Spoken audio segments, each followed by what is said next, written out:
The Most Valuable Parliamentarian Hall of Fame, popularly referred to as MVP Hall of Fame, is a process-led framework that culminates into an eventual induction of qualified and deserving members of the National Assembly. It is designed to applaud and encourage exemplary leadership by leaders guided by a community of practice and productive partnerships between the legislature, civil society, and the citizenry in Nigeria. Joining us now to tell us why some legislators of the Ninth Assembly deserve the award is Epia, convener MVP Hall of Fame. Welcome to the morning show. Thank you. Good morning. Okay, good morning. Many Nigerians will be surprised that you are using the expression most valuable parliamentarians to describe anybody in Nigeria's National Assembly for one reason.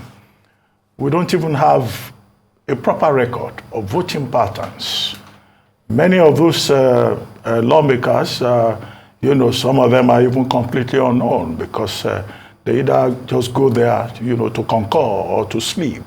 So if you could just tell us about criteria and your general, impression about the performance of the Ninth National Assembly as a publisher of other paper which monitors legislative contributions and performance.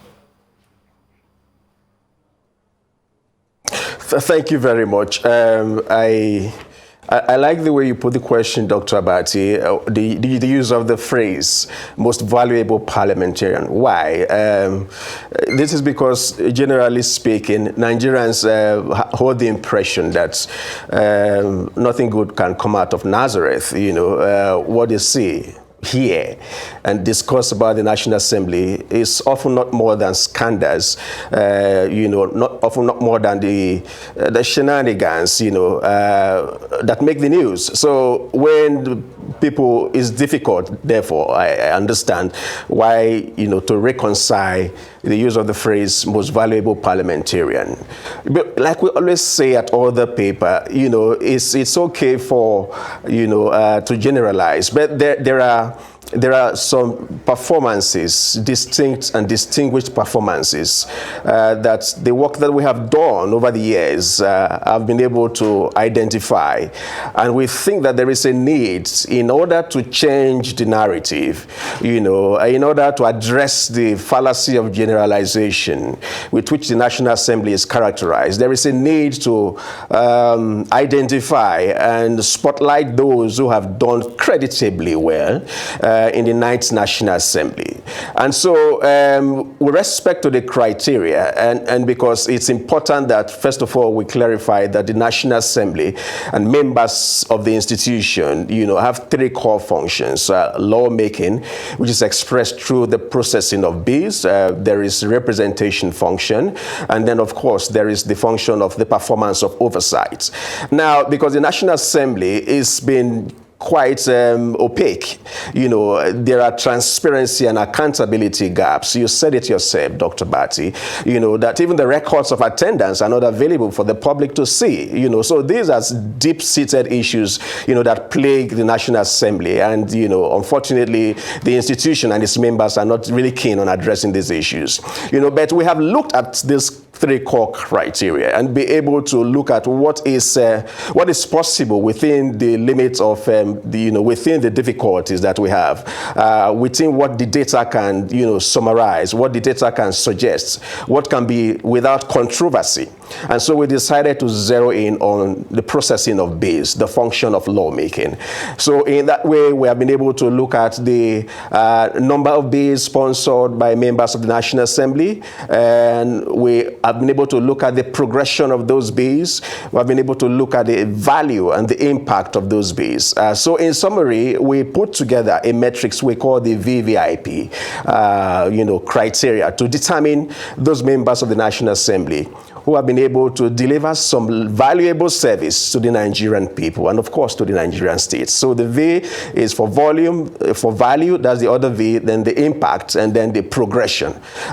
Because the number of bills sponsored or posted by any individual in the National Assembly is a list of the criteria, and I need to make the point that all of these progressive, appraisers and that has led us to the MVP Hall of Fame is based on the work that we have done in the last over the last 3 years. So for the 9th National Assembly, at each anniversary cycle, we release and publish a performance report, a scorecard of every member of the National Assembly. So for year 1, year 2, and year 3, we have all of these published and presented to the public. So this, like you noted in your opening remark, this is a culmination of that process. And we think that it is important to highlight these individuals. And very few of them, I must mention, in fact, I must stress, very few of them are qualified, to become inducted into the MVP Hall of Fame this weekend. Well, thank you very much, Mr. Epia. Oh, were you going to respond to another question? You were saying to the... Yeah, there was the other question about my impression of the National Assembly, 9th National Assembly generally, Yes. But let me step that aside and listen to your question, please. That was actually in line with the question I was going to ask you, that with the benefit of having prepared a scorecard for each of these representatives, you must have an insight into just how well they performed with facts. So on that note, could you give us your assessment of the 9th Assembly, so how well they did, without revealing, of course, the individuals who were outstanding and who might be receiving an award this weekend, but just to share with us what were some of the highlights and perhaps maybe even the low points of the 9th Assembly as we look forward to the 10th Assembly. Right. Thank you very much. May I try to clarify that what we are doing is not really an conferment of awards. This is because we are aware that the use of award programs, do not necessarily convey, the appropriate and accurate description of performances. So for us, what we are doing essentially is a performance reward system. And this is entirely based on the data of the records, from the records of the National Assembly itself. And, it's public document, the votes and proceedings, the order paper, and all of that. And because we work very closely within the National Assembly, we have, some access to be able to get some of this information. So this is important to clarify that point. And so over the years, what we see is that in making an assessment of the National Assembly, I think it's important to draw 2 lines. So first of all, you want to assess the institution of the National Assembly, and then you want to assess its members. Of course, the membership of the National Assembly make up the institution. So, it's a thin line, so to speak, because they interlap and interlope, right? But what we have done, our focus of work, which is what we are actually culminating on this weekend, is the membership, the members of the National Assembly. However, to your question, the National Assembly as an institution, the 9th National Assembly, we would say has not been able to effectively and efficiently and convincingly deliver services to the Nigerian people. Because if the National Assembly, as an arm of government that provides the legal framework for the executive to thrive, as an arm of government that provides oversight over the executive, as an arm of government that ensures that representation duties are delivered, then much of the difficulties, much of the challenges of governance, much of the problems in the socio-economy that we have, the escalating debt crisis, the plundering state of insecurity, the ravaging insecurity, it's a pity, it's a big shame what happened on Tuesday in Anambra State. A whole lot of these, speak to inadequacy, if not a failure, of the National Assembly as an institution, because it has not been able to effectively deliver oversight function on the executive arm of government. It has not been able, it has failed spectacularly to deliver oversight over the security sector of the country, for instance. On the economy, it has also failed. So as an institution, this current 9th National Assembly that is exiting, thankfully, has been able to give the impression, that it's more for its concern, and it's happy to be identified as a sidekick of the executive arm of government, indeed of the presidency, than being identified as an institution that has delivered services to the Nigerian people. However, for those of them who have done their bit, to see that, okay, they prop up, their service delivery function within the limits of their capacities, those are the ones that we are trying to spotlight and highlight. And like I noted, they are very few. We began a process at midterm, a process of nominating a cluster of them, 55 of them, based on the criteria that I had mentioned. That was largely focused on the sponsorship of bids.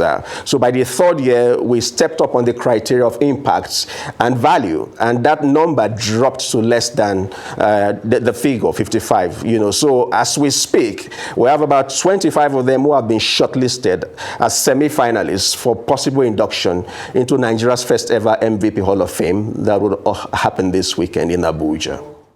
Okay, so I'll veer off the awards a bit. You have done a lot with people in the National Assembly. You've closely monitored the National Assembly. You know the in and out of the National Assembly. You know the workings. With this conundrum as regards zoning, who becomes the National Assembly principal officer and the likes, I would like to tap into your rich insight by telling us some postulations you think might probably happen on the day they'll vote for their principal officers, that based on your experience, that most of us out there might not know. Right. What we are seeing playing out with respect to the sharing of spoils, after the elections, is typical of the political process.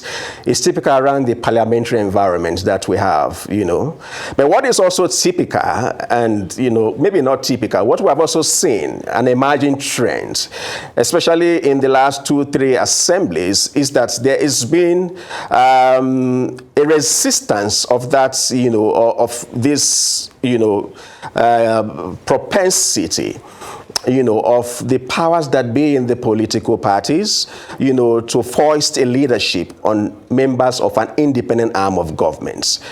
We saw that happen in 2015. We saw that happen in even in 2011. So that trend is picking up, and from what we are seeing playing out, the resort to microzoning by the ruling All Progressive Party of positions, the position of Speaker and Deputy Speaker in the House of Representatives, the position of President of the Senate and Deputy President of the Senate in the Senate.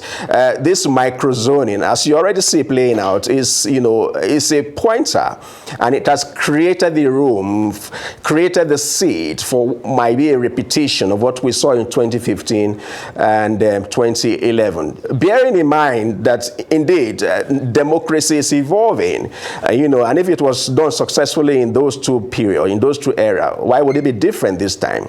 Again, it also speaks again to the focus of the ruling All Progressive Party. I am concerned that the ruling party is not laying sufficient emphasis on the strengthening of the legislative institution. I am concerned that the ruling party appears to be more to be laying the seed again for regime stability, for regime protection, rather than advancing the interest of the Nigerian people. The individuals that they have microzoned these offices to, are they the sets of individuals, with due respect to them and to other members of the National Assembly elect, are they the best foot forward by the ruling party? What is their track record? What are their antecedents? What have they done that stand them apart, shoulders and head above the others? We have seen, responses that some of them even have face and name recognition issues. So the ruling party, I'm afraid, appears to not be doing anything differently from what its predecessors in office are doing. But with respect to your question about what is likely to play out, I think that the ruling party will try its very best to enforce that it achieves its microzoning formula, but on the day of inauguration, where the elections would hold between the 469 members of the National Assembly, the story will be different, especially because the ruling party does not command an overwhelming majority in the incoming 10th Assembly. There are 59 APC members of the Senate. The others belong to different other parties. So there's a lot more work to do for you to be able to achieve your microzoning formula in the Senate and indeed in the House of Representatives, because the picture is not any different. Okay, we're trying to wrap this up very quickly, but let's go back to the MVP as quickly as you can make it. How many inductees are we likely to have into the Hall of Fame? And could you mention some of the likely names of this best of the best parliamentarians that you are considering? Because I see an advert out there. So if you could just mention some of the names. Well, I am actually not at liberty to mention the names. I am also not very sure I have seen the finalists, as it were, because what we did at Order Paper eventually was to submit our processes and our submission before a panel of experts, an independent panel of experts who have gone through and are going through to make sure that what we have done is in line and be able to say, look, this is what should be the finalists that should be inducted. What we have done and decided to do is that on the day of the event, on Sunday evening, by the special grace of God, here in Abuja, the finalists, they would be very few. That is what I can say. Of the 25 of them that you see on that advertorial, I do not think that we'll have half.